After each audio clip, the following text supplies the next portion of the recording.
এই কাঁটা লাগলে ব্যথা লাগে, জাম্বুরার কাঁটা লাগলে ব্যথা লাগে। কিতাবুল বুখারীর সহিহ হাদিস, আল্লাহ নবী মুহাম্মদ রাসূলুল্লাহ সাল্লাল্লাহু আলাইহি সাল্লাম বলেছেন, ওই সময়ের ভিতরে সবথেকে বিষাক্ত একটা কাঁটা ছিল। ওই কাঁটার নাম ছিল বাবলা কাঁটা। কি কাঁটা? বাবলা কাঁটা। হযরত বেলাল বাম হাত দিয়ে উমাইয়া তার জিহ্বাটা টান দিয়ে বের করেছে।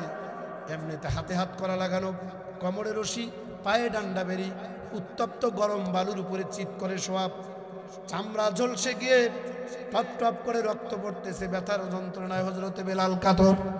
বুকের উপর উমাইয়া বাম হাত দিয়ে জিহ্বা বের করে ধারালো বিষাক্ত বাবলা কাঁটা। আল্লাহর নবী বলেন, বাবলা কাঁটা যদি কোনো মানুষের শরীরে একবার একটুখানি লাগে, আল্লাহর নবী বলেন শরীরের কোনো জায়গায় যদি একটা দিন একবার লাগে, নবীজি বলেন কমপক্ষে 70 দিন পর্যন্ত ব্যথা থাকে কলিজায়।